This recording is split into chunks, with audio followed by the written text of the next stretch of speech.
Hi friends, welcome back to my channel. আজ আমি আপনাদের সাথে রসগোল্লার রেসিপি শেয়ার করব। এটা বানানো খুবই সহজ, একদম নরম তুলতুলে দোকানের মতো রসগোল্লা কিভাবে বানাতে হয় চলুন দেখে নিই। রসগোল্লাটা করার জন্য সবার আগে আমাকে ছানা তৈরি করে নিতে হবে। তার জন্য এখানে আমি 1 লিটার দুধ নিয়েছি। এটা ফুল ফ্যাট মিল্ক।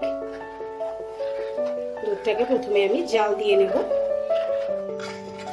দেখুন, দেখতেই পাচ্ছেন দুধটা ফুটে গেছে। এবার আমি গ্যাসের ফ্লেমটাকে অফ করে দেব।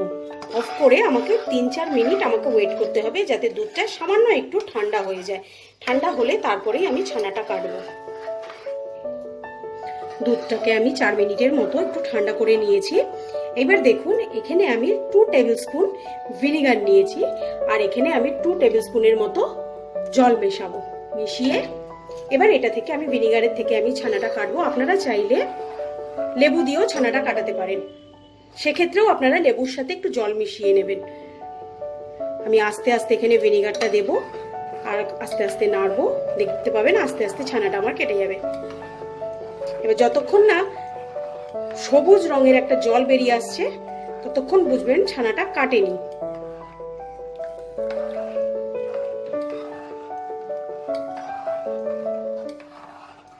দেখতেই পাচ্ছেন ছানাটা হয়ে এসছে আমার। তো আমি এখানে যতটা ভিনেগার নিয়েছি এটা পুরোটাই লাগবে। এই দেখুন কি সুন্দর সবুজ কালারের জলটা, আশা করি বুঝতে পারছেন। তার মানে ছানাটা আমার কাটা হয়ে গেছে। এবার এটাকে ছেঁকে নিতে হবে। দেখুন, আমি একটা ছাঁকনির মধ্যে এরকম একটা রুমাল, সাদা রুমাল, পরিষ্কার একটা সাদা সুতির রুমাল নিয়ে নিয়েছি। ছানাটাকে আমি ঢেলে নিয়েছি।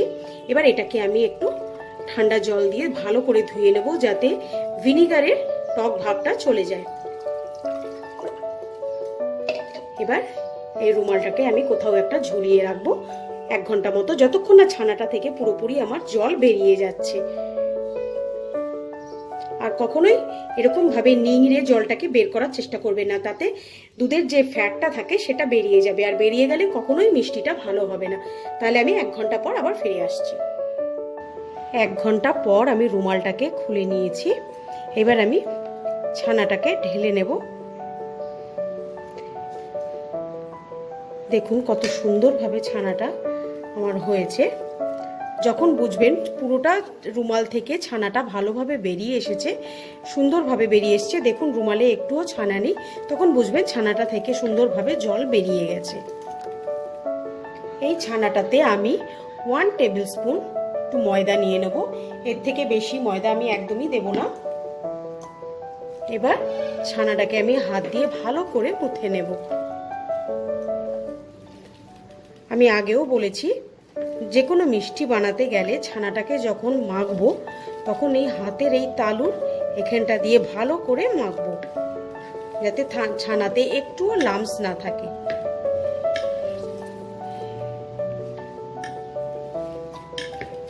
এরকমভাবে চেপে চেপে ছানাটাকে খুব ভালো করে আমি মেখে নেব।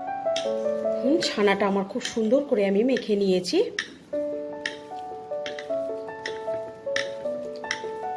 এইবার এটার থেকে আমি রসগোল্লা বানিয়ে নেব। গোলাগুলোকে বানাবো, কিন্তু তার আগে আমাকে গ্যাসে আমি একটা সুগার সিরাপ বানাতে বসাবো। আমি গ্যাসে একটা কড়াই বসিয়ে নিয়েছি। এখানে আমি 1/2 কাপের মতো চিনি দেব, আর 5 কাপ জল দেব।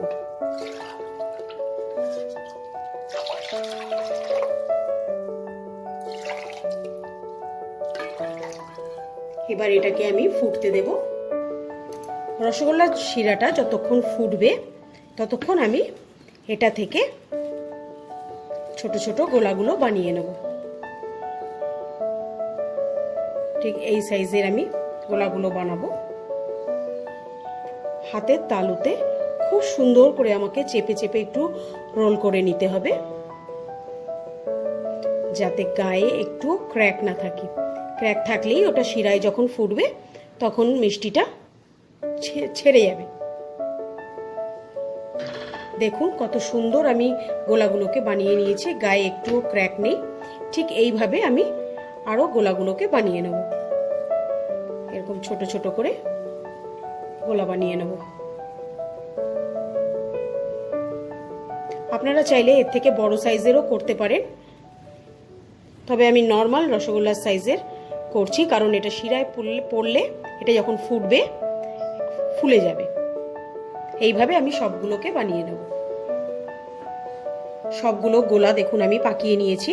এইবার আমি শিরার মধ্যে এগুলোকে দিয়ে দেবো। শিরাটা দেখুন ফুটে গেছে, চিনিটাও আমার পুরোপুরি গুলে গেছে। এবার আমি এতে 3টে এলাচ মুখ থেকে ফাটিয়ে আমি এতে দিয়ে দিয়েছি। এইবার যখন রসগোল্লার শিরাটা এরকম ফুটবে তখন আমি এই বানিয়ে রাখা রসগোল্লাগুলোকে আস্তে আস্তে দিয়ে দেবো। গ্যাসের ফ্লেমটা এই সময় হাই থাকবে।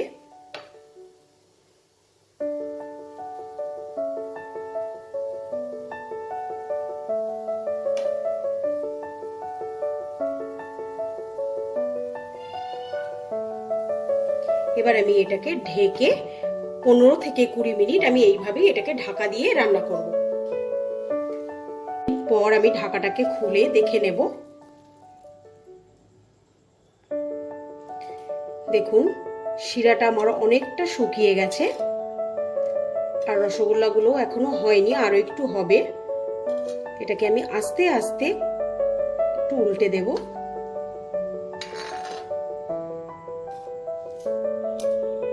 এবার যেহেতু আমার রসটা শুকিয়ে গেছে তার জন্য আমি এতে একদম ফুটন্ত জল একটু দেব। ঠান্ডা জল একেবারেই দেবেন না, ফুটন্ত জল দেব। দিয়ে আবার এটাকে আমি আরো 10 মিনিট আমি ফুটতে দেব, কিন্তু এখন এটায় ঢাকনা দেব না, ঢাকা ছাড়াই এটা ফুটবে। 15 মিনিট পর আমি গ্যাসের ফ্লেমটাকে একদম সিম করে দিয়েছি।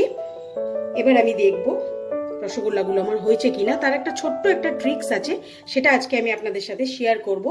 আমি এখানে একদম রুম টেম্পারেচারের অল্প একটু জল নিয়ে নিয়েছি। এবার আমি একটা রসগোল্লা তুলে এই জলের মধ্যে দেব। রসগোল্লাটা যদি ডুবে যায় তাহলে বুঝবেন আমার এটা একদম তৈরি হয়ে গেছে। দেখুন রসগোল্লাটা একদম নিচে চলে গেছে, এটা ডুবে গেছে, তার মানে আমার রসগোল্লাটা একদম তৈরি। এবার আমি এটা জল থেকে তুলে আমি আবার এটা শিরায় দিয়ে দেবো।